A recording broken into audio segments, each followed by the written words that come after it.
نحمده ونصلي على رسوله الكريم اما بعد فاعوذ بالله من الشيطان الرجيم بسم الله الرحمن الرحيم فما لكم في المنافقين فئتين والله اركسهم بما كسبوا اتريدون ان تهدوا من اضل الله ومن يضلل الله فلن تجد له سبيلا صدق الله العظيم رب اشرح لي صدري ويسر لي امري واحلل عقدة من لساني يفقهوا قولي اللهم ربنا الهمنا رشدنا واعذنا من شرور انفسنا اللهم ارنا الحق حقا وارزقنا اتباعه وارنا الباطل باطلا وارزقنا اجتنابه اللهم وفقنا لما تحب وترضى آمین یا رب العالمین۔ اب جو بات آ رہی ہے کہ جو ان کے لیے بڑی مشکل بن گئی تھی وہ تھا معاملہ ہجرت کا۔ ہجرت فرض کر دی گئی تھی۔ یہ بات ذرا قابل غور ہے کہ آخر اس میں کیا حکمت تھی۔ اب جو کچھ لوگ جو ہے وہ مکے میں ہے، ایمان لے آئے ہیں، وہ وہاں رہنے دیتے، ان کو تو کیا حرج تھا، وہاں رہتے ان کے ذریعے سے وہاں دعوت پھیلتی۔ یا کسی اور قبیلے میں کچھ لوگ ہیں وہ ایمان لے آئے ہیں، اب ان کو لازم کر دینا کہ مدینے آؤ، آپ اپنے قبیلوں کو چھوڑو، ترک کرو اپنے اس رہائش گاہ کو، اپنے وطن کو۔ تو اس کی حکمت کیا تھی، اس کو سمجھ لیجئے کہ حضور صلی اللہ علیہ وسلم کا معاملہ صرف دعوت و تبلیغ کا نہیں تھا، بلکہ دین کی اقامت کا تھا، دین کو قائم کرنا، نظام برپا کرنا۔ نظام برپا کرنے کے لیے ایک انقلابی جدوجہد ضروری ہوتی ہے۔ انقلابی جدوجہد کا ایک مرحلہ آتا ہے جب کہ تصادم ناگزیر ہو جاتا ہے، طاقت کے ساتھ جو ہے آگے بڑھنا پڑتا ہے۔ تو اس صورتحال میں اگر جتنی بھی طاقت تھی مسلمانوں کی، اگر وہ منتشر رہتی، مکے والے مکے میں ہیں، فلاں قبیلے کے لوگ اس قبیلے میں ہیں، فلاں علاقے کے لوگ وہی ہیں، تو پھر وہ طاقت جو ہے ایک مرکز پر اگر نہ آئی ہوتی تو وہ قوت بہم نہیں پہنچ سکتی تھی کہ جس کے ساتھ کہ حضور صلی اللہ علیہ وسلم پھر انیشیٹو لے کر اور باطل کو للکارتے اور اس کو چیلنج کرتے، اور یہ قتال فی سبیل اللہ کا جو مرحلہ شروع ہوا تھا اس کے تقاضے پورے ہوتے۔ یہ وہ بات تھی جس کے لیے ہجرت فرض کر دی گئی اور کہہ دیا گیا۔ یہ بات جو ہے، ویسے تو یہ تو ہم پڑھ رہے ہیں سورت، یہ تو نازل ہوئی ہے 5 یا 6 میں، اس سے پہلے جو سورہ انفال غزوہ بدر کے فوراً بعد نازل ہوئی ہے، اسی میں یہ کہہ دیا گیا تھا کہ جو شخص بھی ہجرت نہیں کرتا ہے مسلمانوں کا، اب تمہارا ان سے کوئی تعلق نہیں ہے۔ یہ بات جو ہے سورہ انفال میں کہہ دی گئی۔ اب یہاں پر اب تک بھی جن لوگوں نے ہجرت نہیں کی ہے، گویا کہ انہوں نے ثبوت دے دیا ہے کہ ان کو اپنی اللہ اور اس کے رسول سے زیادہ اپنا وطن محبوب ہے، یا اپنی رشتہ داریاں محبوب ہے، یا جو بھی ان کو اپنے ان قبیلوں کے اندر جو بھی ان کا تعلق ہے وہ زیادہ محبت ہے ان کو ان سے، بجائے اللہ اس کے رسول اور دین کے غلبے کی جد و جہد سے۔ تو اب جو گفتگو ہو رہی ہے وہ یہ ایک اور موضوع ہے ہجرت کا، کہ جو در حقیقت موضوع تو بظاہر ہجرت کا ہے، لیکن اصل میں یہ ہوئی منافقین کے ساتھ گفتگو چل رہی ہے۔ فما لکم فی المنافقین فئتین، تو اے مسلمانوں تمہیں کیا ہو گیا ہے، منافقین کے بارے میں تم 2 گروہوں میں بٹ گئے ہو۔ کچھ لوگ یہ کہتے تھے کہ آخر مسلمان ہے، کلمہ گو ہے، آخر ان کے ساتھ ہمیں رعایت کرنی چاہیے، کسی وجہ سے وہ ہجرت نہیں کر پا رہے، نہیں آئے ہیں، تو اس کا یہ مطلب تو نہیں کہ ان کے ایمان پر شک کیا جائے۔ فما لکم فی المنافقین فئتین واللہ ارکسہم بما کسبوا، اللہ تعالیٰ تو ان کو الٹ چکا ہے بسبب ان کے قسم کے، جو انہوں نے کام کیا کہ ہجرت نہیں کی۔ اس میں نفی کر دی جائے گی، کوئی اتنا ضعیف ہے کہ سفر نہیں کر سکتا، کوئی خاتون ہے کہ جس کے لیے ممکن نہیں ہے وہ ہجرت کر کے جانا، وہ سفر جو ہے نہیں کر سکتی ہے، راستہ اسے معلوم نہیں، وہ ایکسیپشن ہو جائیں گے۔ لیکن جن کے لیے ممکن ہے اور وہ ہجرت نہیں کر رہے، وہ گویا کہ اپنے اس کرتوت کی وجہ سے اب اللہ تعالیٰ نے ان کو تلپٹ کر دیا ہے، الٹ دیا ہے، یعنی اب ان کا ایمان جو ہے وہ تسلیم نہیں کیا جائے گا۔ اتریدون ان تہدوا من اضل اللہ، تو اے مسلمانوں کیا تم یہ چاہتے ہو کہ اس کو ہدایت دے دو جس سے اللہ گمراہ کر چکا ہے، جس کی گمراہی پر اللہ کی طرف سے مہر تصدیق ثبت ہو چکی ہے؟ جنہوں نے ہجرت سے انکار کیا ہے، ہجرت نہیں کر رہے ہیں، در حقیقت ان کے دلوں پر اللہ نے مہر کر دی ہے۔ اب تم چاہتے ہو کہ نرمی کا سبق دے کر اور نرمی کا مشورہ دے کر شاید اس طریقے سے وہ لوگ جو ہے ہدایت کے راستے پر آ جائیں۔ وَمَن يُضْلِلِ اللَّهُ فَلَن تَجِدَ لَهُ سَبِيلًا، اور جس کو اللہ نے گمراہ کر دیا ہو، یعنی جس کی گمراہی پر اللہ کی طرف سے مہر تصدیق ثبت ہو چکی ہو، تو تم نہیں پاؤ گے ان کے لیے کوئی راستہ۔ وَدُّوا لَوْ تَكْفُرُونَ كَمَا كَفَرُوا، وہ یہ چاہتے ہیں کہ تم بھی اسی طرح کفر کرو جیسے انہوں نے کیا ہے، فَتَكُونُونَ سَوَاءً، تاکہ تم برابر ہو جاؤ۔ فَلَا تَتَّخِذُوا مِنْهُمْ أَوْلِيَاءَ حَتَّى يُهَاجِرُوا فِي سَبِيلِ اللَّهِ، تو تو ان میں سے کسی کو اپنا دوست حمایتی نہ سمجھو اور نہ بناؤ جب تک کہ وہ اللہ کی راہ میں ہجرت نہ کرے۔ یہ دو ٹوک فیصلہ ہے اللہ تعالیٰ کا۔ فَإِن تَوَلَّوْا، پھر اگر وہ رخ موڑ لیں، پیٹھ موڑ لیں، ہجرت سے انکار کریں، فَخُذُوهُمْ وَاقْتُلُوهُمْ حَيْثُ وَجَدتُّمُوهُمْ وَلَا تَتَّخِذُوا مِنْهُمْ وَلِيًّا وَلَا نَصِيرًا، تو انہیں پکڑو، انہیں قتل کرو جہاں بھی انہیں پاؤ۔ یعنی کہ اب ان کا حکم وہی کفار کا حکم ہے۔ اگر وہ کفار ہی میں رہنے کو ترجیح دے رہے ہیں، اپنے کافر قبیلوں ہی کے درمیان جو ہے رہنا چاہتے ہیں اور ہجرت کر کے اب یہی مدینے نہیں آ رہے ہیں، تو اب ان کا حکم وہی ہے جو کفار کا ہے، لہذا اب اگر کہیں جنگ ہوتی ہے تو ان کے لیے کوئی امان نہیں ہے، ان کو بھی قتل کیا جائے گا جیسے کہ اس قبیلے کے کفار کو قتل کیا جائے گا۔ البتہ اس میں کوئی استثناءات ہیں۔ اگر کوئی قبیلہ ایسا ہے کہ جس سے آپ کا کوئی معاہدہ ہے اور اسی میں وہ مسلمان بھی ہے جو کہ منافق جن کو کہا جا رہا ہے، تو ظاہر بات ہے انہیں قتل نہیں کیا جا سکتا، اس لیے وہ تو معاہد قبیلے سے تعلق رکھتے ہیں۔ لیکن جس قبیلے کے ساتھ جنگ ہے وہاں اگر کوئی اس طرح کا مسلمان ہے جو مدعی ایمان ہے لیکن ہجرت نہیں کر رہا ہے، تو اس کا معاملہ اس کے جو کفار ہیں قبیلے کے لوگ انہی کے ساتھ ہوگا۔ یہ مضمون بعد میں بھی آئے گا، لیکن اس سے پہلے اب ایک اور مضمون آ گیا ہے، درمیان میں یہ چیزیں قرآن مجید میں آتی ہیں۔ ما کان للمؤمن ان یقتل مؤمنا الا خطأ، کسی مومن کے لیے یہ ممکن ہی نہیں ہے کہ وہ کسی دوسرے مومن کو قتل کرے مگر خطا، غلطی ہو گئی۔ آدمی نے تیر چلایا تھا ہرن پر، لگ گیا کسی انسان کو، قتل ہو گیا۔ یا آج کل گاڑیوں کے تحت ایکسیڈنٹ ہوتے ہیں، ان میں جو بھی ہے یہ قتل خطا کہلاتا ہے۔ سعودی عرب میں اس کا جو نام ہے وہ قتل خطا ہے، اس میں دیر دینی پڑتی ہے۔ چاہے ظاہر بات ہے کہ اس شخص کا کوئی ارادہ تو نہیں تھا، وہ تو ایکسیڈنٹ ہوا ہے، ایکسیڈنٹ میں کوئی شخص فوت ہو گیا ہے، لیکن ہوا ہے آپ کے ہاتھوں، آپ کے ذریعے سے، تو اس کا خون بہا آپ کے ذمے آ جائے گا۔ اور یہ وہ چیز ہے کہ جس کی وجہ سے واقعتاً بہت وہاں پر جو ہے حالات بہتر ہیں، کیونکہ ہر ڈرائیور کو یہ معلوم ہے کہ آئی ول بی ہیلڈ ریسپانسبل، میرے ہاتھ سے اگر ایکسیڈنٹ ہوتا ہے اور اس میں کوئی شخص مارا جاتا ہے تو اس کی دیت میرے ذمے ہوگی۔ یہ چیز ہمارے ہاں بھی کوشش کی گئی تھی کہ یہاں پر اس طرح کا کوئی قانون لایا جائے، لیکن پھر ڈرائیوروں نے جو ہڑتال کی اور جو ہڑبوم ہوئی اس ملک کے اندر، پھر وہ قانون نہیں چل پایا، اس کو تقریباً یہ کہ نلیفائی کر دیا گیا۔ ما کان لمؤمن ان یقتل مؤمنا الا خطا، کسی مومن کے شایان شان ہی نہیں ہے یا اس کے لیے ممکن ہی نہیں ہے کہ وہ کسی مومن کو قتل کرے، ہاں خطا، بھول سے، چوک سے۔ ومن قتل مؤمنا خطا فتحریر رقبۃ مؤمنہ ودیۃ مسلمۃ الی اہلہ الا ان یصدقوا، تو جس شخص نے قتل کر دیا کسی مومن کو غلطی سے، تو اب اس کے لیے ایک تو ہے اللہ تعالیٰ سے کفارہ اپنے گناہ کا، اور ایک ہے مقتول کی دیت جو اسے دینی ہوگی، دوہرا تاوان آئے گا۔ فَتَحْرِيرُ رَقَبَةٍ مُؤْمِنَةٍ، تو اسے کسی مومن غلام کا آزاد کرنا اس پر لازم ہوگا۔ ایک مومن کی جان اس کے ہاتھوں گئی ہے، تو ایک مومن کے جب غلامی کی قید میں ہے اس کو خرید کر آزاد کرانا یہ اس کے ذمہ ہے۔ اور اس کے علاوہ وَدِيَةٌ مُسَلَّمَةٌ إِلَىٰ أَهْلِهِ، جو وہاں قتل ہو گیا ہے، مارا گیا ہے آپ کے ہاتھوں غلطی سے، اس کے گھر والوں کو دیت دی جائے گی۔ وَدِيَةٌ مُسَلَّمَةٌ إِلَىٰ أَهْلِهِ إِلَّا أَن يَصَّدَّقُوا، سوائے اس کے کہ وہ گھر والے جو ہے یا اس کے خاندان کے لوگ اگر معاف کر دیں تو ٹھیک ہے، یہ ان کا حق ہے، وہ معاف کر دیں گے۔ وہ اللہ کا حق ہے، اور وہ جو ہے کہ ایک مومن کی جان چھڑانا اور ایک مومن کو آزاد کرا دینا یہ اللہ کی طرف سے ہی ادا کرنا پڑے گا۔ اس میں بھی پھر مختلف شکلیں ہیں، تفصیل سے آئی ہے، لیکن اس میں آخری بات آئی ہے وَمَن يَقْتُلْ مُؤْمِنًا مُتَعَمِّدًا۔ اس آیت کو آپ سنیں اور پڑھیں اور پھر سوچیں کہ کس قدر قتل ہمارے ہاں ہو رہے ہیں معاشرے میں، مسلمانوں کو قتل کر رہے ہیں، لیکن اللہ کی نگاہ میں کسی مسلمان کو قتل کر دینا اس کی حیثیت کیا ہے؟ وَمَن يَقْتُلْ مُؤْمِنًا مُتَعَمِّدًا، جو کوئی قتل کرے کسی مومن کو جان بوجھ کر، ارادے کے ساتھ، فَجَزَاؤُهُ جَهَنَّمُ خَالِدًا فِيهَا، تو اس کا بدلہ جہنم ہے جس میں وہ ہمیشہ رہے گا۔ یہ خاص طور پر وہ مقامات میں نوٹ کرا رہا ہوں کہ خلود فی النار اگرچہ کفار کے لیے ہے، لیکن یہاں پر اس قسم کے جرائم پر خلود فی النار، جہنم میں ہمیشہ رہنے کی جو ہے وہ اللہ تعالیٰ کی طرف سے دھمکی آئی ہے۔ وَغَضِبَ اللَّهُ عَلَيْهِ وَلَعَنَهُ، اور اللہ تعالیٰ کا غضب ہوگا اس پر، اللہ تعالیٰ کی لعنت ہوگی۔ وَأَعَدَّ لَهُ عَذَابًا عَظِيمًا، اور اللہ تعالیٰ نے اس کے لیے بہت بڑا عذاب تیار کیا ہوا ہے۔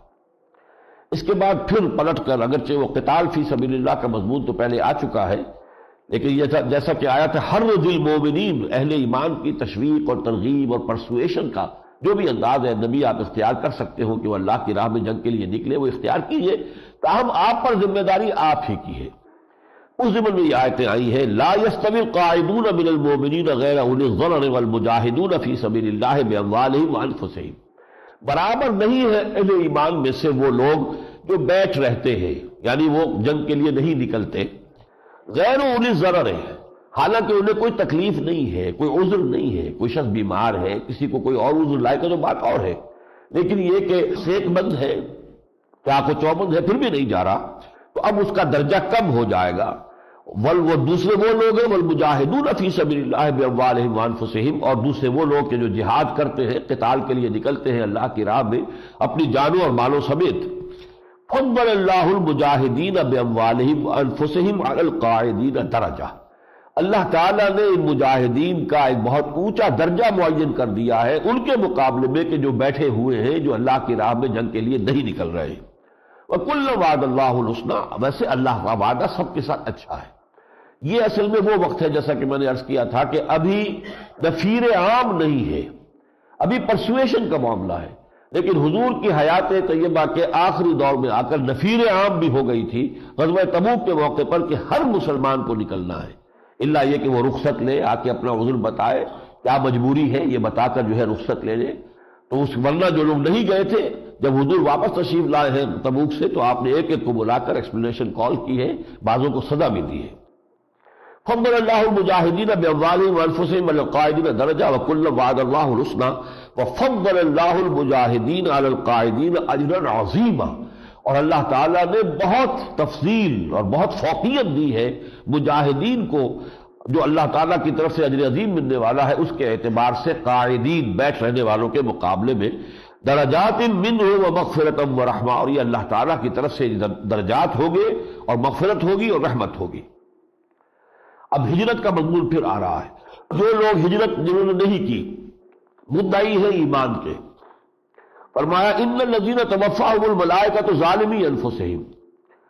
وہ لوگ کہ جن کو فرشتے آ کر ان کی جانیں قبض کرتے ہیں جب موت آتی ہے، اس حال میں کہ وہ اپنے اوپر ظلم کر رہے تھے، یعنی انہوں نے اللہ کے رسول کے حکم کے بموجب اور اللہ کے حکم کے بموجب ہجرت نہیں کی، تو گویا کہ اپنی جانوں پر ظلم کر رہے تھے۔ قالوا فیما کنتم، فرشتے اس وقت جان قبض کرنے سے پہلے کہیں گے کہ آپ کس حال میں تھے، دعویٰ کر رہے تھے ایمان کا، اور حال ہے کہ آپ کفر کے ماحول میں دارالکفر کے اندر مقیم ہے، ہجرت کا حکم ہے، ہجرت فرض ہے اور ہجرت نہیں کر رہے۔ قالوا كنا مستضعفین فی الارض، تو وہ کہتے ہیں کہ ہم تو زمین میں دبا لیے گئے تھے، کمزور تھے، ہماری اندر سکت نہیں تھی۔ قالوا الم تکن ارض اللہ واسعۃ، تو فرشتے کہیں گے کہ کیا اللہ کی زمین کشادہ نہیں تھی، فتہاجروا فیہا، کہ تم اس میں ہجرت کرتے۔ فاولئک مأواہم جہنم، تو یہ وہ لوگ ہیں کہ جن کا ٹھکانہ جہنم ہے، وساءت مصیرا، اور وہ بہت ہی بری جگہ ہے جانے کی، لوٹنے کی۔ الا المستضعفین من الرجال والنساء والولدان، ہاں وہ کہ جو ضعیف ہوں، بوڑھے ہوں، مردوں میں سے، عورتوں میں سے اور بچے، لا یستطیعون حیلۃ، نہ تو ان کے پاس کوئی تدبیر موجود ہے، کوئی وسائل موجود ہے کہ وہ سفر کر سکے، ہجرت کر سکے، ولا یہتدون سبیلا، نہ انہیں راستہ معلوم ہے، جائے تو کہاں جائے۔ مدینے سفر کرنے کے لیے کوئی ٹرین تو چل رہی نہیں تھی، کوئی بس سروس نہیں تھی، کچھ بھی نہیں تھا، تو ایسے لق و دق جو ہے وہ صحرا کے اندر نکل کھڑے ہو، تو ایسی مجبوری اگر کسی کو تھی تو ان کا معاملہ یہ ہے کہ فاولئک عسى الله ان يعفو عنهم، تو یہ لوگ وہ ہے کہ اللہ، امید ہے کہ اللہ تعالیٰ ان کو معاف فرما دے گا، وکان اللہ عفوا غفورا، اور یقیناً اللہ تعالیٰ جو ہے وہ معاف فرمانے والا، بخشنے والا ہے۔ ومن یہاجر فی سبیل اللہ یجد فی الارض مراغما کثیرا وسعا، اور جو کوئی اللہ کی راہ میں ہجرت کرے گا تو پائے گا کہ اللہ کی زمین میں اس کے لیے بڑی وسعت ہے، اس کے لیے بہت جگہ ہے، کشائش ہے۔ ومن یخرج من بیتہ مہاجرا، اور جو شخص اپنے گھر سے نکل کھڑا ہوا مہاجرا الی اللہ ورسولہ، اللہ اور اس کے رسول کی طرف ہجرت کرنے کی نیت سے، ثم یدرک الموت، اور پھر اس کو موت آ لے، اس سے پہلے کہ وہ مدینہ منورہ پہنچے، دارالہجرت پہنچے، اگر موت راستے میں آ گئی، فقد وقع اجرہ علی اللہ، تو اس کا اجر اللہ کے ذمے قائم ہو گیا، اس لیے کہ اس نے تو اپنی طرف سے سفر ہجرت کا آغاز کر دیا تھا، وطن کو چھوڑ کر نکل کھڑا ہوا تھا، راستے میں موت آ گئی ہے تو وہ جو ہجرت کا جو ثواب ہے اس میں کوئی کمی نہیں ہوگی۔ وَمَن يَخْرُجْ مِن بَيْتِهِ مُهَاجِرًا إِلَى اللَّهِ وَرَسُولِهِ ثُمَّ يُدْرِكْهُ الْمَوْتُ فَقَدْ وَقَعَ أَجْرُهُ عَلَى اللَّهِ وَكَانَ اللَّهُ غَفُورًا رَحِيمًا۔ اس کے بعد ایک تفصیل کے ساتھ نماز خوف کی تلقین کی گئی ہے اگلے رکوع کے اندر، میں اس کی تفصیل میں نہیں جا رہا، اس لیے کہ جہاں یہ اندیشہ ہو کہ اگر مسلمان سب کے سب باجماعت کھڑے ہو جائیں نماز پڑھنے کے لیے تو دشمن ایک دم ٹوٹ پڑے، تو اس کی پھر تفصیل بتائی گئی۔ اور چونکہ کوئی شخص بھی یہ پسند نہیں کر سکتا تھا کہ وہ حضور کے ساتھ نماز نہ پڑھے، کون شخص اس کو پسند کرے گا؟ اب اگر فرض کیجئے دو حصوں میں کیا اور ایک کی امامت تو حضور نے کرائی اور دوسرے کی امامت تو کوئی اور کرائے گا، تو اس میں تو کوئی بھی مسلمان جو ہے اس فضیلت کو ترک کرنے کے لیے تیار نہیں، لہذا اس کی ایک تفصیلی شکل بتائی گئی ہے کہ حضور جو ہے وہ ان کی امامت کرے، ایک رکعت پڑھنے کے بعد حضور تو بیٹھے رہے، باقی لوگ جو ہے ایک رکعت اور پڑھ کے سلام پھیر کر چلے جائیں۔ اب جو بقیہ گروپ تھا وہ آ جائے اور اب وہ حضور جب ایک رکعت اپنی بقایا پڑھ رہے تو حضور کی امامت میں وہ ایک رکعت پڑھیں گے، حضور ایک رکعت پڑھ کر سلام پھیر دیں گے کہ آپ کی 2 رکعتیں ہو گئی، اور اس کے بعد وہ لوگ اپنی رکعت پوری کر لیں گے۔ یہ پوری تفصیل ہے، اس سے ایک تو اندازہ ہوتا ہے کہ نماز کی اہمیت ان حالات میں بھی کہ شدید خطرہ موجود ہو، اس میں بھی یہ کہ نماز کا معاملہ آگے آئے لڑائی میں اگر وقت نماز قبلہ روح ہو کہ زمین بوس ہوئی قوم حجاز، تو یہ اس کی اہمیت ہے اور تفصیل اس کی بتائی گئی ہے۔ اس کے بعد یہ آیہ مبارکہ آ رہی ہے اور یہ اس سے کچھ مشابہ ہے جو سورہ آل عمران میں ہم پڑھ چکے ہیں۔ وَلَا تَهِنُوا فِي ابْتِغَاءِ الْقَوْمِ، اور اے مسلمانوں سستی نہ دکھاؤ اپنے دشمنوں کا تعاقب کرنے میں، سرگرمی سے کام لو۔ اِن تَكُونُوا تَعْلَمُونَ فَإِنَّهُمْ يَعْلَمُونَ كَمَا تَعْلَمُونَ، اگر تمہیں کوئی رنج پہنچتا ہے، کوئی گزند پہنچتا ہے، کوئی تکلیف پہنچتی ہے، تمہیں بے آرامی سے سابقہ پیش آتا ہے، تو ان کے ساتھ بھی تو یہی معاملہ ہے، وہ بھی انسان ہے۔ یہ جو اپنے معبودان باطل کے لیے سر دھڑکی بازی لگا رہے ہیں، حالانکہ ان کو تو اللہ پر تو اعتماد نہیں ہے، ان کو تو یہ معبود ہے باطل جن کی کوئی حقیقت ہی نہیں، یہ بت ہیں یا دیویاں ہیں جن کی کوئی حقیقت ہی نہیں، وہ اپنے ان تمام جو بھی ان کی آبائی روایات ہیں اور جو ڈھکوسلے چلے آ رہے ہیں ان کے لیے اتنی قربانیاں دے رہے ہیں، تو تمہارا معاملہ تو ان سے بہت زیادہ ہونا چاہیے۔ وَلَا تَهِنُوا فِي ابْتِغَاءِ الْقَوْمِ إِن تَكُونُوا تَعْلَمُونَ، اگر تمہیں علم پہنچتا ہے، تکلیف پہنچتی ہے، فَإِنَّهُمْ يَعْلَمُونَ كَمَا تَعْلَمُونَ، تو انہیں بھی تو تکلیف پہنچتی ہے۔ وَتَرْجُونَ مِنَ اللَّهِ مَا لَا يَرْجُونَ، جیسے ہم نے وہاں پڑھا تھا إِن يَمْسَسْكُمْ قَرْحٌ فَقَدْ مَسَّ الْقَوْمَ قَرْحٌ مِثْلُهُ، اگر تمہیں ایک چرکا لگا ہے، زخم لگا ہے، 70 تمہارے جو ہے وہ شہید ہو گئے ہیں، تو یاد کرو کہ 1 سال پہلے ایسا ہی بڑا زخم ان کو بھی تو لگ چکا ہے۔ 70 ان کے سرکردہ جو تھے، ان کے سردار، وہ میدان بدر کے اندر واصل جہنم ہو چکے ہیں۔ اس کے بعد انہوں نے تو ہمت نہیں ہاری، وہ 1 سال کے اندر ہی تیاری کر کے 3000 کا لشکر لے کر آ گئے تم سے لڑنے کے لیے، تو تمہیں تو ان سے کہیں زیادہ بڑھ کر جو ہے وہ اپنی سرگرمی کا اور اپنی ایثار کا اور سرفروشی کا اور جانفشانی کا مظاہرہ کرنا چاہیے۔ تو فرمایا وَلَا تَهِنُوا فِي ابْتِغَاءِ الْقَوْمِ إِن تَكُونُوا تَعْلَمُونَ فَإِنَّهُمْ يَعْلَمُونَ كَمَا تَعْلَمُونَ وَتَرْجُونَ مِنَ اللَّهِ مَا لَا يَرْجُونَ، تم تو اللہ سے اس فضل اور ثواب کے امیدوار ہو جس کی انہیں سے کوئی توقع ہی نہیں۔ وَكَانَ اللَّهُ عَلِيمًا حَكِيمًا، یقیناً اللہ تعالی علیم ہے، سب کچھ جاننے والا اور حکیم ہے۔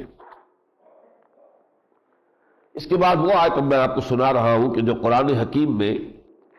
قانون اسلامی کے جو مصدر گنے گئے ہیں، سورسز، وہ 4 ہیں۔ قرآن نمبر 1، سنت رسول صلی اللہ علیہ وسلم نمبر 2، پھر اجماع، وہ چیزیں جن پر کہ مسلمان جمع ہو گئے، امت مسلمہ نے اتفاق کر لیا، اور پھر قیاس اور اجتہاد ہے۔ یہ اجماع جو ہے خاص طور پر دور صحابہ کا اجماع، دور خلافت راشدہ کا اجماع، جبکہ ابھی نہ فرقے تھے نہ کوئی علیحدہ سیاسی نظام تھے۔ خلافت راشدہ میں ایک حکومت، ایک نظام، ایک خلیفہ، وہی ان کا امام ہے، مذہبی قیادت علیحدہ نہیں ہے، سیاسی قیادت علیحدہ نہیں ہے، وہی مذہبی اعتبار سے بھی قائد ہیں ابو بکر اور عمر اور عثمان اور علی، اور وہی سیاسی اعتبار سے بھی وہ آپ کے حکمران ہیں۔ جو اس زمانے میں جن چیزوں پر مسلمانوں کا جو ہے کنسنسس ہو گیا، اجماع ہو گیا، تو یہ گویا کہ قرآن اور سنت رسول کے بعد تیسری شے ہے کہ جو لیجسلیشن جو ہوگی کسی بھی اسلامی ریاست میں، اس میں یہ 3rd سورس کی حیثیت سے برقرار رہے گی۔ اس پر امام شافعی رحمۃ اللہ علیہ کو، حالانکہ اصول فقہ پر سب سے پہلی کتاب انہوں نے لکھی ہے کتاب الام، لیکن وہ یہ بیان کرتے ہیں کہ مجھے ذہن میں اشکال تھا کہ یہ اجماع کے لیے کوئی دلیل قرآن مجید سے دلیل ملنی چاہیے کہ جس شے پر مسلمانوں کا اجماع ہو جائے اس کی بھی کوئی حقیقت ہے، اس کی بھی کوئی حیثیت بن جاتی ہے قانونی اعتبار سے۔ کہتے ہیں 300 مرتبہ میں نے قرآن شروع سے آخر تک پڑھا، صرف اس مسئلے کو ذہن میں رکھ کر کہ قرآن مجید میں کوئی آیت کسی جگہ مجھے اس ضمن میں روشنی مل جائے، اور پھر 301ویں مرتبہ جو ہے یہ آیت مبارکہ سامنے آئی۔ وَمَن يُشَاقِقِ الرَّسُولَ مِن بَعْدِ مَا تَبَيَّنَ لَهُ الْهُدَىٰ، جو شخص بھی نبی کے ساتھ زندہ کی روش اختیار کرتا ہے اس کے بعد کہ اس کے لیے ہدایت واضح ہو گئی، وَيَتَّبِعْ غَيْرَ سَبِيلِ الْمُؤْمِنِينَ، اور اہل ایمان کے راستے کے سوا کوئی اور راستہ اختیار کرتا ہے۔ اب یہاں گویا کہ اہل ایمان کا راستہ یہ خود ایک مستند شے ہو گئی۔ وَيَتَّبِعْ غَيْرَ سَبِيلِ الْمُؤْمِنِينَ نُوَلِّهِ مَا تَوَلَّىٰ وَنُصْلِهِ جَهَنَّمَ، تو ہم اس کو حوالے کرتے ہیں اسی کے کہ جس کا اس نے رخ کیا ہے، یعنی اس کا تعلق پھر ہم سے نہیں رہا، وَنُصْلِهِ جَهَنَّمَ، اور ہم اسے پہنچا کر رہیں گے جہنم میں، وَسَاءَتْ مَصِيرًا، اور یہ بہت ہی بری جگہ ہے لوٹ کر جانے کی۔ تو یہ جو ہے سبیل المومنین، اہل ایمان نے جو فیصلہ کر لیا، اور خاص طور پر اس وقت جبکہ کوئی فرقہ بندی نہیں تھی، کوئی اختلاف نہیں تھے، کوئی سیاسی دھڑے بندیاں نہیں تھی، امت کی وحدت تھی، تو یہ گویا کہ تھرڈ سورس ہے جو اسلامی اب لیجسلیشن، اگر اسلامی ریاست اللہ کرے کہ پاکستان میں وہ قانون شریعت کا نفاذ ہو، تو اس میں کیا کتاب و سنت، اور سنت کے ساتھ سنتی و سنت الخلفاء الراشدین المہدیین، تو خلافت راشدہ کے دوران کے جو اجماع ہے، جو کنسنسس ہے، وہ بھی در حقیقت ایک مستقل ہمارے لیے سورس کی حیثیت سے رہے گی۔ اس کے بعد پھر وہی آیت آئی ہے جو اس سے پہلے آ چکی ہے، سورہ نساء میں یہ آیت 2 مرتبہ آئی ہے، ان اللہ لا یغفر ان یشرک بہ ویغفر ما دون ذلک لمن یشاء، اللہ تعالیٰ اسے ہرگز نہیں بخشے گا کہ اس کے ساتھ شرک کیا جائے، اور ہاں اس سے کمتر جو بھی گناہ ہے ان کو بخش دے گا جس کے لیے چاہے گا، یہ بھی اس کی ڈسکریشن ہے، وہ یہ نہیں ہے کہ سب کے لیے اوپن لائسنس ہے، لیکن امید پھر بھی ہے کہ اللہ تعالیٰ معاف فرما دے۔ ایک تو یہ کہ بندہ توبہ کر لے، تو توبہ سے تو ظاہر بات ہے شرک سے بھی توبہ کر لے گا تو اللہ تعالیٰ سابقہ جو بھی اس کی کوتاہی ہے اسے درگزر فرمائے گا، لیکن بغیر توبہ کے بھی اللہ تعالیٰ دوسرے گناہوں کی امید دلا رہا ہے کہ ہم جس کے لیے چاہیں گے بخش دیں گے، لیکن شرک نہیں بخشا جائے گا۔ تو اس اعتبار سے میں نے اس وقت بھی عرض کیا تھا کہ بہت اہمیت ہے اس بات کی کہ ہم سمجھیں شرک کی شکلیں بہت ہیں، صرف یہ بت پرستی ہی شرک نہیں ہے، نفس پرستی بھی شرک ہے۔ ارأیت من اتخذ الہہ ہواہ، کیا آپ نے دیکھا ہے نبی اس شخص کو جس نے اپنی خواہش نفس کو اپنا خدا بنا لیا ہے؟ آپ خواہش نفس کی اطاعت کر رہے ہیں، اللہ کے حکم کو پیچھے ڈال رہے ہیں، نفس کی خواہش کو پوری کر رہے ہیں، تو آپ کا خدا تو نفس ہوا۔ اسی طریقے سے تیس عبد الدینار و عبد الدرہم، حضور فرماتے ہیں ہلاک ہو جائے درہم و دینار کا بندہ، کیا مانی؟ درہم و دینار آپ حلال ذریعے سے کمائیں، حلال جگہ خرچ کریں، کوئی حرج نہیں، حرام ذریعے سے کما رہے ہیں تو دینار آپ کا معبود ہے پھر، اس لیے کہ آپ نے اللہ کے حکم کو اس دینار کی محبت کی وجہ سے توڑ ڈالا، اللہ کے حکم سے سرتابی کیے، تو یہ معبود ہے آپ کا۔ چاہے آپ لکشمی دیوی کی پوجا نہیں کرتے، آپ دولت کی تو پوجا کر رہے ہیں۔ کیسے عبد الدینار و عبد الدرہم، ہلاک اور برباد ہو جائے درہم و دینار کا بندہ، یہ پورا تصور جو ہے سامنے ہونا چاہیے۔ اور آج کے دور میں جو کچھ کانسیپٹس ہیں، وطن بہت بڑا معبود بن گیا ہے، یہ کھڑے ہو کر ترانہ جو آپ کرتے ہیں یہ وطن کی نماز ہے جو آپ ادا کر رہے ہیں، یہ قنوت جو ہے اللہ کے سوا کسی اور کے لیے قنوت نہیں ہے، جھنڈے کے لیے سلامی دی جا رہی ہے، ترانہ پڑھا جا رہا ہے، یہ نماز ہے وطن کی۔ اور اس کو کہا علامہ اقبال نے اس دور میں ان چیزوں کی پہچان اللہ نے جس نے ان کو دی تھی وہ عام علماء کو وہ پہچان نہیں دی تھی۔ علماء جو بھی پچھلے علماء لکھ چکے ہیں اپنے اپنے دور میں شرک نے جو شکلیں اختیار کی تھی وہ تو انہیں خوب معلوم ہے، اس کو وہ بیان بھی کرتے ہیں، اس کی مذمت بھی کرتے ہیں، اس کے خلاف دعوت و تبلیغ اور جد و جہد بھی ہے۔ اس دور میں جو نئے جو ہے، اس دور میں بے اور ہے، جام اور ہے، جم اور، ساقی نے بدا کی روش لطف و ستم اور تہذیب کے آزر نے ترشوائے صنم اور، مسلم نے بھی تعمیر کیا اپنا حرم اور، ان تازہ خداؤں میں بڑا سب سے وطن ہے، جو پیرہن اس کا ہے وہ مذہب کا کفن ہے۔ یہ تو وطنیت جو ہے وطن آئیڈیل بن گیا ہے، اور اس حوالے سے جو ہے شرک کی تمام قسموں کو سمجھنا بہت ضروری ہے۔ 19ویں رکوع میں سورہ مبارکہ کے خواتین کے ضمن میں جو پہلے کچھ احکام آئے تھے ان کی کچھ مزید وضاحتیں آئی ہیں، کچھ سوالات کیے گئے۔ وَيَسْتَفْتُونَكَ فِي النِّسَاءِ، اے نبی یہ آپ سے پوچھ رہے ہیں عورتوں کے بارے میں،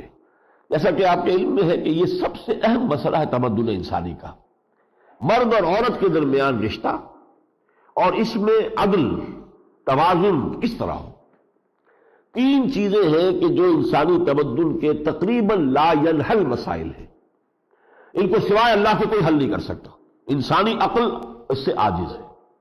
ایک یہی ہے کہ مرد اور عورت کے درمیان حقوق اور فرائض کا توازن کیا ہو۔ مرد سوچے گا تو اپنی مصلحت کو دیکھے گا، عورت کی مصلحت کو نہیں دیکھ سکتا۔ وہ عورت کی نفسیات ہی کا اسے اندازہ نہیں ہے، اس کے احساسات کیا ہے اسے کیا معلوم۔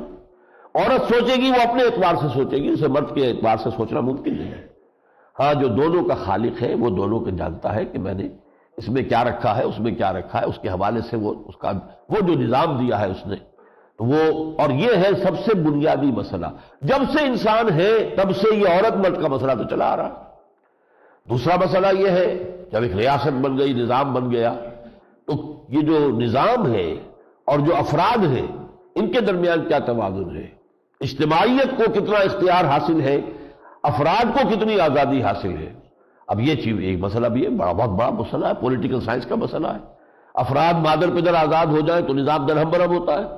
اور اگر ریاست بہت زیادہ کنٹرول کر لے تو ٹوٹلیٹیرین قسم کی اور مستبد حکومت بن جاتی ہے۔ دونوں انتہاؤں کی طرف معاملہ جاتا ہے۔ درمیان میں آزادی بھی ہو اور آزادی کے ساتھ صحیح جو بھی قیود ضروری ہیں وہ بھی عائد کی جائیں۔ اسی طریقے سے سرمایہ اور محنت کے درمیان کیا توازن ہو۔ سرمایہ دار تو اپنی مصلحت کو دیکھے گا اور مزدور جو ہے وہ اپنی مصلحت کو دیکھے گا۔ لیبر اور کیپٹل میں کیا توازن ہو، آسان کام نہیں ہے۔ تو ان میں سب سے بنیادی وہ ہے جو عورت کا مسئلہ ہے، اور جیسا کہ میں نے عرض کیا اس پر گفتگو پہلے ہو چکی ہے لیکن کچھ سوالات کیے گئے۔ یستفتونک فی النساء قل اللہ یفتیکم فیہن، تو اب کہہ دیجئے اے نبی کہ اللہ تعالیٰ فتویٰ دے رہا ہے، وضاحت کر رہا ہے ان کے بارے میں۔ ما یتلی علیکم فی الکتاب فی یتامی النساء اللاتی لا تؤتونہن ما کتب لہن وترغبون ان تنکحوہن، یہ جو تم یتیم بچیوں سے شادیاں کر لیتے ہو اور پھر ان کو ان کے حقوق ادا نہیں کرتے، تو ایک تو ہم نے اس کو روک دیا ہے کہ اس سے شادی نہ کرو، اور تمہیں اگر ضرورت ہے شادی کرنے کی تو جو بھی جائز جو ہے تمہارے لیے کھلا ہوا ہے، دو تین چار شادیاں کر سکتے ہو، لیکن یہ کہ اس معاملے کے اندر احتیاط ہے۔ اسی طریقے سے ان تقوموا للیتامی بالقسط، یتیموں کے نظام کو بڑی درستی کے ساتھ، عدل کے ساتھ، انصاف کے ساتھ برپا کرو۔ تیسرے یہ کہ اگر کسی عورت کو اندیشہ ہے وَإِنْ امْرَأَةٌ خَافَتْ مِنْ بَعْلِهَا نُشُوزًا أَوْ إِعْرَاضًا، اپنے شوہر کی طرف سے اسے اب یہ کیفیت ہے، شکایت ہے کہ شوہر کی کوئی توجہ اس کی طرف نہیں ہے، وہ اس کے ضرورتیں پوری نہیں کر رہا ہے، اعراض کیے ہوئے ہے، لیکن ہے اس کے قید نکاح میں، بدی ہوئی تو ہے لیکن وہ جو ہے اپنے فرائض ادا نہیں کر رہا ہے، اپنی ذمہ داری ادا نہیں کر رہا ہے، فلا جناح علیہما یصلحا بینہما صلحا والصلح خیر وعہدۃ الانفس الشح وان تحسنوا وتتقوا فان اللہ کان بما تعملون خبیرا۔ تو پھر یہ کہ اگر کوئی صلح کر لے، یا مراد ہے خلع، عورت جو ہے وہ اپنے مہر کا کچھ حصہ واپس کر کے، یا مہر اگر ابھی نہیں لیا تھا دینا تھا تو اس میں سے کچھ حصہ معاف کر کے وہ شوہر سے علیحدگی اختیار کر سکتی ہے، تاکہ اس کی یہ جو گو بگو کی کیفیت ہے وہ ختم ہو جائے۔ اس کے بعد فرمایا وَلَن تَسْتَطِيعُوا أَن تَعْدِلُوا بَيْنَ النِّسَاءِ وَلَوْ حَرَصْتُمْ، پہلے فرمایا تھا کہ اگر تم انصاف نہیں کر سکتے تو پھر ایک نکاح فواحدہ، پھر ایک سے زائد نکاح کی اجازت نہیں ہے۔ اب یہاں فرمایا کہ تمہارے لیے ممکن ہی نہیں ہے کہ عدل کر سکو اپنی بیویوں کے مابین، چاہے تم کتنا ہی چاہو۔ اور اس میں مراد کیا ہے؟ یہ جو دلی میلان ہے، ظاہر بات ہے اس پر انسان کا اختیار نہیں ہوتا، جو حضور نے خود کہہ دیا کہ اللہ اس پر میرا اختیار نہیں ہے تو اس پر میرا مواخذہ نہ کیجو، البتہ جو چیزیں بھی حساب کتاب کی وہ میں نے پوری جو ہے حضور نے وقت باریاں مقرر کی ہوئی تھی، شب باشی کی بھی، اسی طریقے سے شام کو عصر سے مغرب کے درمیان آپ ایک راؤنڈ لیتے تھے تمام ازواج مطہرات کے ہاں چند منٹ کے لیے، 5-10 منٹ ہر ایک کے ہاں، ہر شے میں برابری کی۔ اسی طرح نفقات جو ہے، خرچہ وغیرہ جو ہے اس میں بھی بالکل برابری، ٹائم اپنا پورا برابر، خرچہ یہ سارا پورا برابر، جو چیز ناپ تول میں آ سکتی ہے وہ برابر، حجرے ہیں تو برابر ہیں، برابر سائز کے ہیں، لیکن یہ کہ اللہ اب یہ جو میرے دل کا رجحان ہے، ظاہر بات ہے اس پر مجھے اختیار نہیں۔ اسی کو یہاں کہا گیا کہ اس درجے پہ تم نہیں کر سکتے، فلا تميلوا كل الميل، اور ایسا نہ ہو جائے کہ تمہارا سارا رجحان کسی ایک ہی کی طرف ہو جائے، فتذروها كالمعلقة، اور پھر تم دوسری بیوی کو ایسے کر دو کہ معلق ہو کر رہ جائے۔ یہ معلقہ کا لفظ جو ہے یہ بہت موضوع ہے، وہ لٹکی ہوئی ہے غریب، کہ نہ تو وہ شوہر والی ہے، شوہر کی کوئی توجہ ہی نہیں اس کی طرف، کوئی نہ شوہر اس کی کوئی ضرورتیں پوری کر رہا ہے، نہ اس کے اخراجات پورے کر رہا ہے، نہ اس کے پاس آتا ہے، اور دوسری طرف یہ کہ ہے بھی نکاح میں، لہذا وہ کوئی اور نکاح بھی نہیں کر سکتی۔ تو اس شے کو بہت بڑا گناہ قرار دیا گیا۔ کسی بیوی کو اس طور سے معلقہ بنا دینا کہ نہ وہ شوہر والی رہے اور نہ وہ آزاد ہو کے کہیں اور شوہر کر سکے، کسی اور گھر میں آباد ہو سکے، یہ بہت بڑا گناہ ہے، کبیرہ گناہ ہے۔ ایک اور بات یہ فرمائی، وَإِن تُصْلِحُوا وَتَتَّقُوا فَإِنَّ اللَّهَ كَانَ غَفُورًا رَحِيمًا، اگر تم اس معاملے کے اندر اصلاح کرو اور تقویٰ کی روش اختیار کرو تو اللہ تعالیٰ بخشنے والا اور رحیم ہے۔ اگلی بات یہ ہے وَإِن يَتَفَرَّقَا يُغْنِ اللَّهُ كُلًّا مِّن سَعَتِهِ، یہ مقام اس اعتبار سے بہت اہم ہے کہ ہمارے ہاں یہ تصور قائم ہو گیا کہ طلاق تو کسی صورت دینی ہی نہیں، چاہے چخ چخ ہو رہی ہے، ساری عمر گزر گئی لڑتے جھگڑتے، آپس میں مزاجی موافقت نہیں ہوئی ہے، وہ سب کچھ ہے، وہ ساری شکایتیں بھی ہیں، لیکن یہ کہ طلاق نہیں دینی۔ اسی طرح چونکہ ہمارا ہندوانہ پس منظر ہے معاشرے کا، عورت طلاق لینے کے لیے آمادہ نہیں ہوتی، وہ خود یہ کہہ دیتی ہے کہ بھائی تمہارا اگر میری طرف میلان نہیں ہے ٹھیک ہے، تم شادی اور کر لو، اور مجھے یہ کہ طلاق مت دو، میں بیٹھی رہوں گی، ساری عمر گزار دیتی ہیں خواتین۔ اس لیے کہ مطلقہ تو بہت بڑی ایک سمجھی جاتی ہے کہ بہت عیب لگ گیا کسی کو طلاق ہو گئی تو اس کا تو گویا کہ اسٹیٹس ہی جو معاشرے کے اندر کچھ نہیں رہا۔ نکاح ثانی بھی جس طریقے سے ہندو اثرات کے تحت ہمارے ہاں جو ہے وہ بالکل خارج از بحث ہو جاتی ہے، مطلقہ ہو بیوہ ہو اس کا نکاح دوبارہ ہونا بہت مشکل ہو جاتا ہے، اور اگر کوئی کرتی بھی ہے تو خود جو ہے اس کے اوپر انگلیاں اٹھتی ہے کہ اس سے رہا نہیں گیا، بیٹھا نہیں گیا۔ یہ ساری چیزیں جو ہمارے معاشرے میں ہے یہ ہمارا ہندو تہذیب کا پس منظر چلا آ رہا ہے۔ یہ مقام وہ ہے کہ جس میں پرسویشن ہے کہ اگر مزاج میں موافقت نہیں ہے، موافقت ہونی چاہیے گھر کے اندر، تو جب تک کہ یہ موافقت نہ ہو اس وقت ظاہر بات ہے کہ گھر جو ہے وہ میدان جنگ بنا رہے تو اس سے تو کوئی فائدہ نہیں ہے۔ اولاد جو پروان چڑھے گی اس ماحول میں وہ منفی نفسیات لے کر پروان چڑھے گی، ان کے اندر جو ہے پازیٹیو سائیکالوجی نہیں ابھرے گی بلکہ نیگیٹو ابھرے گی۔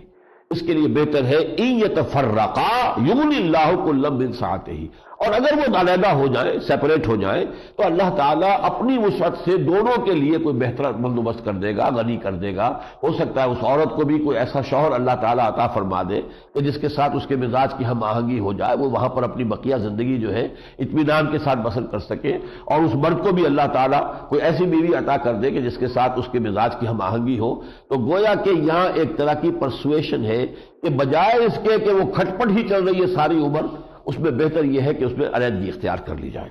وَكَانَ اللَّهُ وَاسِعًا حَكِيمًا، اللہ تعالیٰ جو ہے وہ بڑی وسعت رکھنے والا ہے اور بڑا حکیم ہے، حکمت والا ہے۔ اب جو آیت آ رہی ہے اس سورہ مبارکہ کی وہ اہم ترین آیات میں سے قرآن مجید کے، یا ایھا الذین آمنوا کونوا قوامین بالقسط شہداء للہ ولو علی انفسکم وبالوالدین والاقربین، اہل ایمان کھڑے ہو جاؤ۔ اب یہاں قوام کا لفظ دوبارہ آ گیا ہے، اسی صورت میں پہلے بھی آ چکا ہے، الرجال قوامون علی النساء، لیکن وہاں قوامون کے بعد علی تھا، کسی کے اوپر۔ قوام پوری طریقے سے کھڑے ہو، پورے کسی کے اوپر، اس لیے میں نے ترجمہ کیا تھا حاکم، مرد عورتوں پر حاکم۔ یہاں ہے قوامین بالقسط، عدل کو قائم کرنے کے لیے کھڑے ہو جاؤ پوری قوت کے ساتھ۔ یا ایھا الذین آمنوا کونوا قوامین بالقسط شہداء للہ، اللہ کے حق میں گواہی دینے کے لیے کھڑے ہو جاؤ۔ اس لیے کہ اللہ تعالیٰ جو ہے سورہ آل عمران میں ہم پڑھ چکے ہیں قائما بالقسط، شہد اللہ انہ لا الہ الا هو والملائکۃ واولو العلم قائما بالقسط، اللہ تعالیٰ عدل اور انصاف کا قائم کرنے والا ہے۔ تو جو بھی اللہ پر ایمان رکھنے والے ہیں انہیں اپنا فرض سمجھنا چاہیے، دنیا میں ظلم کا خاتمہ، ایکسپلائٹیشن کا خاتمہ، ریپریشن اور آپریشن کا خاتمہ، ڈسکریمنیشن کا خاتمہ، اونچ نیچ کا خاتمہ، یہ کہ ایک طرف دولت کے انبار ہے اور دوسری طرف بھوک ہے، احتیاج ہے، ایک کے بچے کے لیے جو ہے وہ کھانے کے لیے نہیں ہے، دوسرے کے کتے کے لیے نہ معلوم کیا کچھ ہے۔ یہ چیز جو ہے کسی معاشرے کے اندر عدل اور انصاف اور قسط کے خلاف، اس کے خلاف طاقت کے ساتھ کھڑے ہو جانا فرض ہے اس شخص کا جو اللہ تعالیٰ پر ایمان رکھتا ہے، اس لیے کہ اللہ قائم بالقسط ہے۔ اور آگے چل کر ہم پڑھیں گے سورہ حدید میں آیا ہے کہ ہم نے رسول بھیجے اس لیے، لقد ارسلنا رسلنا بالبینات وانزلنا معهم الکتاب والمیزان لیقوم الناس بالقسط، ہم نے رسول بھیجے، معجزے دیے، کتابیں نازل کی، شریعتیں اتاری، کس لیے؟ Is it exercise in futility? بیکار کی کوئی بات تھی اس لیے تھی کہ لوگ عدل پر قائم ہو. ہم نے عادلانہ نظام دے دیا ہے. ہمارا دین حق جو ہے یہ عادلانہ نظام ہے. عورت کو اس کے حقوق دیتا ہے، مرد کو اس کے حقوق دیتا ہے. ہر طرح کے حقوق کا اور فرائض کا توازن اس میں قائم کر دیا گیا ہے. یہ دین قائم ہو تاکہ لوگ عدل و انصاف کے پابند ہو جائیں. سورہ شورى میں آیا حضور سے خطاب کر کے حضور فرماتے ہیں کہ مجھے یہ حکم دیا گیا امرت لأعدل بینکم، مجھے حکم ہوا کہ عدل قائم کروں. تو اب ظاہر بات ہے کہ حضور عدل قائم کریں گے تو کیسے کریں گے؟ وہ تو اسی طرح ہوگا کہ آپ پر ایمان لانے والے اپنا تن من دھن لگانے کے لیے تیار ہو جائیں کہ وہ نظام عدل و قسط قائم کریں. یا ایھا الذین آمنوا کونوا قوامین بالقسط شہداء للہ. اور یہ نوٹ کر لیجئے اگلی صورت میں یہ آیت پھر آئے گی. تھوڑی سی اس کے اندر جو ہے وہ ترتیب کا فرق ہے. وہاں آئے گا یا ایھا الذین آمنوا کونوا قوامین للہ شہداء بالقسط. کھڑے ہو جاؤ پوری طاقت کے لیے، پوری طاقت کے ساتھ اللہ کے لیے، اور انصاف کی گواہی دینے والے بن کر. یہاں ہے کونوا قوامین بالقسط، تم کھڑے ہو جاؤ پوری قوت کے ساتھ عدل کو قائم کرنے کے لیے. شہداء للہ، اللہ کے حق میں گواہی دینے کے لیے، یعنی اللہ نے جو دین دیا ہے اس کو قائم اور نافذ کرنے کے لیے. وَلَوْ عَلَىٰ أَنفُسِكُمْ وَبِالْوَالِدَيْنِ وَالْأَقْرَبِينَ. خواہ یہ جو عدل کا معاملہ ہے وہ تمہارے اپنے خلاف جا رہا ہو یا تمہارے والدین کے خلاف جا رہا ہو یا رشتہ داروں کے خلاف جا رہا ہو. کوئی معاملہ ہے آپ سوچتے ہیں کسی نے آپ کے سامنے رکھا ہے اور آپ سمجھتے ہیں کہ یہ بات اگر میں کہتا ہوں بات تو حق یہ ہے لیکن اس سے تو میرے والدین کو نقصان ہو جائے گا، یا اس سے مجھے نقصان پہنچ جائے گا، یا اس سے میرے کسی رشتہ دار کو نقصان پہنچ جائے گا. اگر اس کی وجہ سے آپ نے عدل کا دامن چھوڑ دیا تو گویا کہ اللہ کے ساتھ آپ کا پھر کوئی رشتہ نہیں، کوئی تعلق. عدل کا دامن. کونوا قوامین بالقسط شہداء للہ ولا علی انفسکم. اب علی کا لفظ آیا، یہ علی خلاف کے لیے ہوتا ہے، چاہے وہ خلاف ہو تمہارے اپنے ابل والدین یا تمہارے والدین کے، والاقربین یا رشتہ داروں کے. ان یکن غنیا او فقیرا فاللہ اولی بہما. یہ خیال ہو سکتا ہے میرا یہ رشتہ دار ہے، یہ غریب ہے تو میں اس کے حق میں فیصلہ دے دوں، یہ غریب ہے. تو یہ نہیں ہے. کوئی غریب ہے یا کوئی امیر ہے، اللہ ان دونوں کا مولا ہے، تم نہیں ہو. تمہیں تو حق کی بات کرنی ہے، عدل کی بات کرنی ہے، انصاف کی بات کرنی ہے. جو حق ہے، صحیح بات ہے، وہ فیصلہ دو. اس میں یہ کہ کسی کے غنی اور کسی کے فقیر ہونے سے تمہارا فیصلہ جو ہے وہ اثر متاثر نہ ہو جائے. فلا تتبعوا الہویٰ. تو دیکھو خواہشات کی پیروی مت کرو. ان تعدلوا، خواہشات کی پیروی کرتے ہوئے عدل سے انحراف نہ کرو. وَإِن تَلْوُوا أَوْ تُعْرِضُوا. پھر اگر تم اپنی زبانوں کو موڑو گے اور موڑ کے بات کرو گے، جسے آپ کہتے ہیں کہ وہ آپ اپنے جو الفاظ ہیں آپ ان کو پوری طریقے سے صحیح ادا نہیں کرنا چاہتے، تو اس طرح نہیں ہے، بلکہ بات صاف اور سیدھی. قولوا قولا سدیدا. بات سیدھی کرو، صاف کرو، واضح کرو. اور تو اگر کوئی ذرا کنی کترا جاؤ گے فإن اللہ کان بما تعملون خبیرا. تو ظاہر بات ہے کہ جو بھی کچھ تم کر رہے ہو، اگر عدل سے قسط سے تم نے انحراف کیا ہے، اگر صحیح فیصلے کے بجائے غلط فیصلہ دیا ہے، تو اللہ تعالیٰ باخبر ہے تمہارے عمل سے بھی، تمہاری نیت سے بھی. اب بڑی اہم آیت آ رہی ہے. ظاہر بات ہے کہ یہ نظام عدل و قسط کے قیام کے لیے انسانوں کو جو محنت، مشقت، جد و جہد، ایثار، قربانی دینی پڑے گی، اس کے لیے یقین والا ایمان لازم ہے انسان کے اندر. قربانی آدمی دیتا ہے کسی یقین کی بنیاد پر. لہذا اس آیت میں، اگلی آیت میں اب ایمان کے دو حصے کیے جا رہے ہیں. ایک ایمان ہے زبانی کلامی، اقرار باللسان. یہ لیگل ایمان کا تقاضا تو پورا ہو گیا. جس نے کہا اشہد ان لا الہ الا اللہ واشہد ان محمد رسول اللہ، مسلمان ہو گیا، چاہے وہ ہندو تھا، سکھ تھا، پارسی تھا، عیسائی تھا، کسے باشا.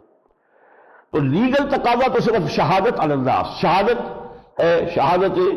کلمہ شہادت جسے ہم کہتے ہیں اشہد ان لا الہ الا اللہ واشہد ان محمد رسول اللہ، ہو گیا. لیکن اصل ایمان وہ ہے جو یقین بن کر دل کی گہرائیوں میں جاگزی ہو جائے. چنانچہ اب کہا جا رہا ہے یا ایھا الذین آمنوا آمنوا باللہ ورسولہ. بظاہر تو بڑا عجیب سا اے ایمان والو، ایمان لاؤ اللہ پر. تو جس کے پاس پہلے سے ایمان ہے اس سے یہ بات کہنا بظاہر محمل معلوم ہوتی ہے، بات بے معنی ہے. یا ایھا الذین آمنوا آمنوا، اے ایمان والو ایمان لاؤ. مراد کیا ہے؟ ایمان کے دو مرحلوں کو اچھی طرح آئیڈینٹیفائی کر لو. زبان کا سے اقرار کر کے تم ایک مرحلے پر تو آ گئے، تم نے لیگل اس کا تقاضا پورا کر دیا، تمہیں مسلمان شمار کیا جائے گا. لیکن یہ حقیقی ایمان نہیں ہے. حقیقی ایمان ہے جبکہ یہ دلوں کی گہرائیوں کے اندر جا کر یقین کی شکل اختیار کر کے جاگزی ہو جائے. چنانچہ یہی بات آگے چل کر ہم پڑھیں گے سورہ حجرات میں کہ کچھ لوگوں کے بارے میں کہا گیا قالت الاعراب آمنا قل لم تؤمنوا ولکن قولوا اسلمنا. یہ بدو کہہ رہے ہیں ہم ایمان لے آئے. اے نبی ان سے کہہ دیجئے تم ہرگز ایمان نہیں لائے ہو بلکہ یوں کہو کہ ہم مسلمان ہو گئے. وَلَمَّا يَدْخُلِ الْإِيمَانُ فِي قُلُوبِكُمْ ابھی تک ایمان تمہارے دلوں میں داخل نہیں ہوا ہے. تو جب تک دل میں ایمان داخل نہیں ہوا اس وقت تک تم مومن نہیں ہو. مسلم ضرور ہو گئے اس لیے کہ بولے الاسلام علی خمس، اسلام کی بنیاد 5 چیزوں پر ہے: شہادت اللہ الہ الا اللہ وان محمد رسول اللہ واقام الصلاۃ وایتاء الزکوٰۃ وصوم رمضان وحج البیت. متفق علیہ روایت ہے حضرت عبداللہ ابن عمر رضی اللہ تعالی عنہما سے. یہاں شہادت جو ہے زبانی وربل اٹیسٹیشن جو ہے آپ کو مسلمان بنا دیتی ہے. تو لیگل ایمان تو آپ اس کو کہہ سکتے ہیں کہ آپ کو حاصل ہو گیا، لیکن حقیقی ایمان تک رسائی حاصل کرنا اس کے لیے محنت کرنی پڑے گی. یا ایھا الذین آمنوا آمنوا باللہ ورسولہ، اے ایمان کے دعوے داروں، اے وہ لوگوں کہ جو ایمان کا قانونی تقاضا پورا کر کے دائرہ اسلام میں داخل ہو چکے ہو. آمنوا باللہ ورسولہ، ایمان لاؤ حقیقی معنی میں اللہ پر اور اس کے رسول پر. والکتاب الذی نزل علی رسولہ، اور اس کتاب پر بھی کہ جو اللہ نے اپنے بندے پر نازل فرمائی محمد پر صلی اللہ علیہ وسلم اپنے رسول پر. والکتاب الذی انزل من قبل، اور اس کتاب پر بھی جو اس نے پہلے نازل کی تھی تورات انجیل. ومن یکفر باللہ وملائکتہ وکتبہ ورسلہ والیوم الآخر فقد ضل ضلالا بعیدا، اور جو کوئی کفر کرتا ہے اللہ کا یا اس کے فرشتوں کا یا اس کی کتابوں کا یا اس کے رسولوں کا یا یوم آخر کا، فقد ضل ضلالا بعیدا، تو وہ تو گمراہ ہو گیا ہے اور گمراہی کی بھی بہت دور کی حد کو نکل گیا ہے. اب اس کے بعد ایک نقشہ کھینچا جا رہا ہے نیکسٹ آیت میں. ایک شخص ہے کہ جو ڈبکیاں کھا رہا ہے ایمان اور کفر کے مابین. یہ کچھ لوگ ہوتے ہیں اللہ تعالیٰ نے خدا پنج گوش یکساں نہ کرد، نہ ہر زن نہ نفس نہ ہر مرد مرد. کچھ لوگ ہوتے ہیں جن کی قوت ارادی مضبوط ہوتی ہے. ہر چہ بعد آباد جو چیز اختیار کر لی ہے اب کر لی ہے، ہر چہ بعد آباد اب جو بھی ہو سو ہو. ماں کشتی درآب انداختے، ہم نے تو اپنی کشتی ڈال دی ہے سمندر میں، اب یہ کشتی تیرے گی تو ہم تیریں گے، یہ ڈوبتی ہے تو ہم ڈوبیں گے، اس کشتی کو چھوڑنے والے ہم نہیں. کچھ لوگ ہوتے ہیں کہ جو خیر کی طرف چلنا بھی چاہتے ہیں، کوئی تکلیف آتی ہے، مصیبت آتی ہے، آزمائش آتی ہے تو پھر پیچھے قدم ہٹتا ہے. پھر کوئی حالات ذرا اچھے نظر آئے کچھ، یا کچھ تھوڑی سی کسی وقت کسی کی نصیحت سے، کسی کی تذکیر سے اس وقت کچھ جذبات ایمانی دوبارہ پیدا ہوئے، پھر کچھ آگے بڑھے، پھر وہ حالات کو دیکھا پھر چھٹک گئے. یہ ہے ایمان اور کفر کے درمیان جو ہے وہ ڈبکیاں لگانا. جیسے کہ ایک شخص ڈوب رہا ہوتا ہے پانی میں تو وہ ڈبکیاں کھاتا ہے 2-3 اور پھر وہ ڈوبتا ہے. تو یہ نقشہ کھینچا گیا ہے، یہ کیفیت ہے نفاق کی. ان الذین آمنوا ثم کفروا ثم آمنوا ثم کفروا ثم ازدادوا کفرا لن یکن اللہ لیغفر لهم ولا لیہدیہم سبیلا بشر المنافقین بان لهم عذابا الیما. یہ کیفیت ہے نفاق کی. نفاق کی اصل حقیقت یہ ہے کہ انہیں ایمان اچھا لگتا ہے، اللہ اچھا لگتا ہے، رسول بھی اچھے لگتے ہیں، ٹھیک ہے، لیکن قربانی دینا، مال خرچ کرنا، جان دینے کے لیے تیار رہنا، یہ بھاری کام. اس کے درمیان جو ڈبکیاں کھاتے ہیں، اس کے درمیان جو ادھر سے ادھر جو ہے آسیلیٹ کرتے ہیں، کبھی کچھ ایمان کی طرف آ گئے پھر کفر کی طرف آ گئے. کفر بھی قانونی کفر نہیں ہے، یہ اندر ہی اندر کفر ہے. اوپر تو ان کا جو بھی ہے وہ ایمان اسلام، وہ لیگل ایمان تو قائم ہے، لیگل ایمان انٹیکٹ رہتا ہے. یہ وہ مرتد نہیں ہے کہ جس نے کفر کیا تو مرتد ہو گیا، واجب القتل ہو گیا، چھٹی ہوئی، نہیں، یہ تو اندر ہی اندر ہو رہا ہے. جیسے شہتیر ہوتے، ان شہتیروں کو دیمک نے کھا لیا ہے، اوپر سے ایک پٹی چھوڑی ہوئی ہے کہ لوگوں کو نظر نہیں آ رہا، وہ تو ایک دم جب گرے گا تو پتا چلے گا یہ تو بالکل کھوکھلا ہو چکا تھا. لیکن یہ کہ وہ نظر نہیں آتا، اندر ہی اندر دیمک کھا رہی ہوتی. اسی طرح اندر ہی اندر ایمان ختم ہوتا چلا جاتا ہے. ان الذین آمنوا ثم کفروا ثم آمنوا ثم کفروا ثم ازدادوا کفرا. اور اس میں خوبصورت نقشہ وہی ہے ڈوبنے والا. کوئی ڈبکیاں کھاتا ہے، اوپر آیا پھر نیچے آیا پھر اوپر گیا پھر نیچے گیا سو گیا، وہ ڈوب گیا، وہ جا کے پھر تہ میں بیٹھ گیا. تو ان الذین آمنوا ثم کفروا ثم آمنوا ثم کفروا ثم ازدادوا کفرا لم یکن اللہ لیغفر لهم، اللہ تعالیٰ ان کی مغفرت نہیں فرمائے گا. ولا لیہدیہم سبیلا، نہ ان کو کوئی راستہ دکھائے گا۔ بشر المنافقین بان لہم عذابا الیما، ان منافقین کو تو بشارت دے دیجئے۔ یہ بڑا طنزیہ انداز ہے قرآن کا، بشارت دے دیجئے۔ بشارت اچھی بات کی دی جاتی ہے، لیکن ان کے لیے بشارت ہی یہ ہے اب، اور کسی شے کے یہ حقدار رہے ہی نہیں۔ یہ کم ہمت لوگ کہ جو یکسو نہیں ہے اللہ کے راستے میں، اللہ پر ایمان میں، یہ اس کے کسی اور بشارت کے مستحق نہیں سوائے اس جہنم کی بشارت کے۔ بشر المنافقین بان لہم عذابا الیما، بشارت دے دیجئے ان منافقین کو کہ ان کے لیے تو دردناک عذاب ہے۔ آگے چل کر ان کا ایک نقشہ کھینچا گیا ہے کہ اب یہ منافقین جو مدینے میں تھے وہ مذبذبین بین ذالک، یہ الفاظ بھی غالباً آگے آ جائیں گے، وہ اس امید میں تھے، اس انتظار میں تھے کہ دیکھیں یہ اونٹ کس کروٹ بیٹھتا ہے، فائنل وکٹری کس کی ہوتی ہے۔ ابھی تو چل رہا ہے معاملہ، سی 100 ہے، بدر میں فتح ہو گئی مسلمانوں کی، احد میں کچھ تھوڑی سی شکست بھی ہو گئی مسلمانوں کو، ابھی چل رہا ہے نا معاملہ، تو دیکھیں اونٹ کس کروٹ بیٹھتا ہے۔ وہ اپنے آپ کو یکسو نہیں کرتے تھے، اگر ٹوٹل آئیڈینٹیفائی کرتے اپنے آپ کو مسلمانوں کے ساتھ تو پھر اگر شکست ہو جاتی تو گویا کہ نقصان ہو گیا، مارے گئے۔ ٹوٹل آئیڈینٹیفائی کرتے کفار کے ساتھ تو کفار کو شکست ہو گئی تو نقصان ہو گیا۔ تو وہ چونکہ اپنی منفعت کو رکھتے ہیں پیش نظر، لہذا وہ کس کیفیت میں، اس کو قرآن کہتا ہے تربص، انتظار میں، گو بگو میں، دیکھو دیکھو تیل کی دھار دیکھو، ذرا دیکھتے رہو کہ یہ اونٹ کس کروٹ بیٹھتا ہے۔ الذین یتربصون بکم، یہ وہ لوگ ہیں جو ہے مسلمانوں تمہارے بارے میں منتظر ہیں، گو مگو کے اندر مبتلا ہیں، دیکھ رہے ہیں۔ فَإِن كَانَ لَكُمْ فَتْحٌ مِّنَ اللَّهِ، تو اگر تمہیں فتح مل جائے اللہ کی طرف سے، قَالُوا أَلَمْ نَكُن مَّعَكُمْ، تو یہ بھی حاضر ہو جائیں گے، کیا ہم آپ کے ساتھ نہیں تھے؟ ہم بھی تو مومن تھے، ہم بھی تو نمازیں ساتھ ہی پڑھتے تھے آپ کے مسجد نبوی میں، محمد رسول اللہ کی امامت میں، ہمیں برابر کے حصے دار ہیں۔ وہ مال غنیمت ہے تو اس میں سے حصہ ملنا چاہیے، یا اور کوئی برکات ہے فتح کی تو اس میں سے ہمیں حصہ ملنا چاہیے۔ وَإِن كَانَ لِلْكَافِرِينَ نَصِيبٌ، اور اگر کافروں کو کوئی حصہ مل گیا، کوئی فتح حاصل ہو گئی یا ان کو کوئی چیز ہاتھ آ گئی، قَالُوا أَلَمْ نَسْتَحْوِذْ عَلَيْكُمْ وَنَمْنَعْكُمْ مِنَ الْمُؤْمِنِينَ، تو وہ جا کے ان سے کہیں گے دیکھیے کس طریقے سے ہم ڈھال بنے رہے، ہم نے مسلمانوں کو آپ پر حملہ آور نہیں ہونے دیا، ہم روکے رہے ان کو، اور ہم نے جو ہے مسلمانوں کو نمنعکم، آپ لوگوں کو بچائے رکھا۔ ہم تو اندر سے بیٹھ کر جو ہے ففتھ کالمسٹ ہو کر، اور ہم اندر سے انٹرنل سیبوٹاج کے ذریعے سے آپ کا کام کر رہے تھے بیٹھے ہوئے وہاں پر، لہذا یہ کہ اب اگر آپ کو فتح ہو گئی ہے تو پھر یہ کہ ہمیں بھی اس میں سے کچھ ملنا چاہیے۔ فَاللَّهُ يَحْكُمُ بَيْنَكُمْ يَوْمَ الْقِيَامَةِ، تو لوگوں سن لو، اللہ فیصلہ کرے گا تمہارے مابین قیامت کے دن۔ وَلَن يَجْعَلَ اللَّهُ لِلْكَافِرِينَ عَلَى الْمُؤْمِنِينَ سَبِيلًا، اور اللہ تعالیٰ ایسے کافروں کو، یہ حقیقتاً تو کافر ہے، چاہے یہ منافق جو ہے کافر سے بدتر ہے، چاہے لیگل وہ مسلم ہے، لیگل اینٹیٹی ہے ہی نہیں منافق، میں نے شروع میں آج آپ کو بتایا تھا، اسی وجہ سے منافقین سے کہیں گفتگو قرآن میں یا ایھا الذین نافقوا یا ایھا المنافقون پورے قرآن میں کہیں نہیں آیا، جہاں بھی ہے یا ایھا الذین آمنوا، لیکن یہ ہے کہ وہ ہے تو کافر، بظاہر وہ مسلمان ہیں۔ ذالک بانہم آمنوا ثم کفروا فطبع علی قلوبہم فہم لا یفقہون، یہ سورہ منافقون آئے گی 28ویں پارے میں۔ تو ان کے یہ فرمایا کہ ان کے لیے اللہ تعالیٰ جو ہے کوئی راستہ نہیں کھولے گا۔ ان المنافقین یخادعون اللہ وہو خادعهم، یہ منافق اللہ کو دھوکہ دینے کی کوشش کر رہے ہیں اور اللہ ان کو دھوکہ دے رہا ہے۔ وَإِذَا قَامُوا إِلَى الصَّلَاةِ قَامُوا كُسَالَىٰ، جب نماز کے لیے بھی کھڑے ہوتے ہیں تو بڑے کسل مند، مارے باندھے کو، جیسے کہ ظاہر بات ہے اپنے آپ کو مسلمان شمار کرانے کے لیے اس معاشرے میں نماز پڑھنی ضروری تھی۔ وہ آج کا معاشرہ تو نہیں ہے چاہے آپ سارے سال ایک نماز بھی نہ پڑھے، مسلمان تو پورے ہیں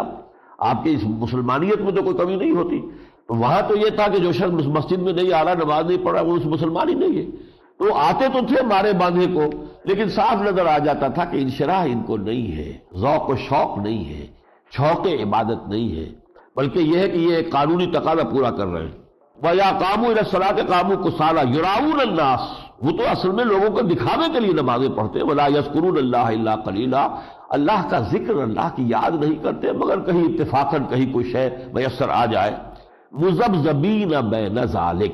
یہ مذبذب ہے ان دو چیزوں کے مابین، لا الہ ہؤلاء ولا الہ ہؤلاء، نہ یہ ان کی طرف ہے اور نہ ان کی طرف ہے، یہ مخلص کسی سے بھی نہیں، یہ صرف اپنے مفاد کے پرستار ہیں۔ مفاد مسلمانوں کے ساتھ ہو جائے فبہا، ہم مسلمان ہیں، اور مفاد اگر کفار کے ساتھ ہے فبہا، ہم بھی آپ کے ساتھ ہیں۔ تو ان کا معاملہ یہ مذبذبین بین ذالک لا الہ الا ولا الہ الا ومن یضلل اللہ فلن تجد له سبیلا، اور جس کو اللہ تعالیٰ گمراہ کر دے، وہ بات ذہن میں رکھیے، یعنی جس کی گمراہی پر اللہ تعالیٰ نے اب مہر لگا دی، اب یہ تو گئے،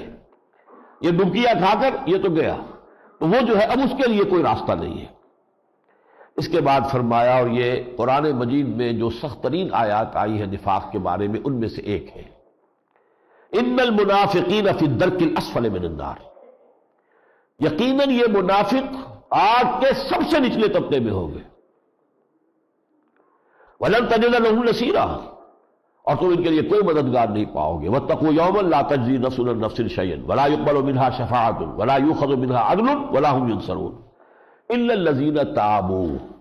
اس صورت میں یہ سمجھیے کہ اگرچہ تقریباً جس صورت کا روئے سخن منافقین کی طرف ہے، لیکن توبہ کا دروازہ ابھی ان کے لیے کھلا رکھا ہے، ابھی بند نہیں کیا گیا۔ وہ سورہ توبہ میں جا کر ہم دیکھیں گے کہ توبہ کا دروازہ ان کے لیے بند ہو گیا، اب کوئی تمہارے لیے امکان نہیں، لیکن ابھی فرمایا الا الذین تابوا، سوائے ان کے جو توبہ کرے، واصلحوا، اور اصلاح کر لے اپنی، واعتصموا باللہ، اور اللہ کے ساتھ چمٹ جائیں، واخلصوا دینہم للہ، اور اپنے دین کو خالص کر لے اللہ کے لیے، فاولئک مع المؤمنین، تو پھر وہ اہل ایمان میں شمار ہوں گے، وسوف یؤتی اللہ المؤمنین اجرا عظیما، اور یقیناً اللہ تعالیٰ جو ہے ان اہل ایمان کو بہت بڑا اجر عطا فرمائے گا۔ آخری آیت جو آج ہم پڑھ رہے ہیں وہ بہت ہی پیارا انداز ہے، ما یفعل اللہ بعذابکم، لوگوں اللہ کو تمہیں عذاب دے کر کیا لینا ہے،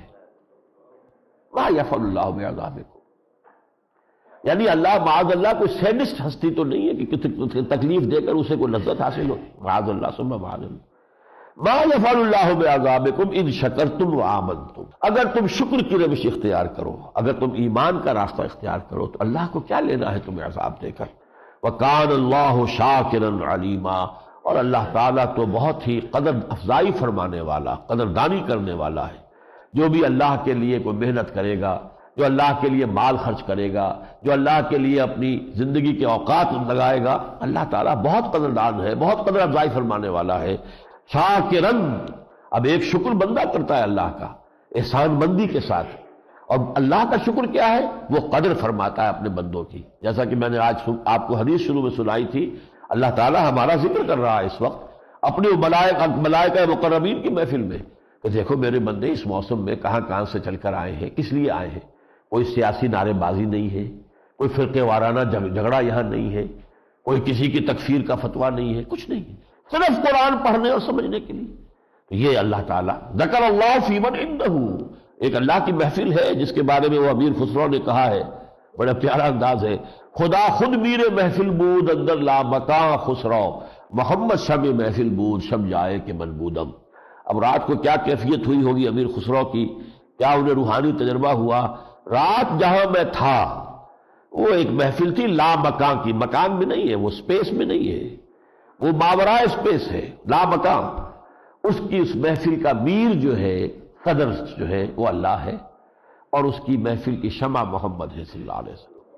خدا خود میر محفل بود اندر لا مکان خسرو، محمد شمع محفل بود شب جائے کہ من بودم، وہاں اللہ تعالیٰ اپنے بندوں کا ذکر کرتا ہے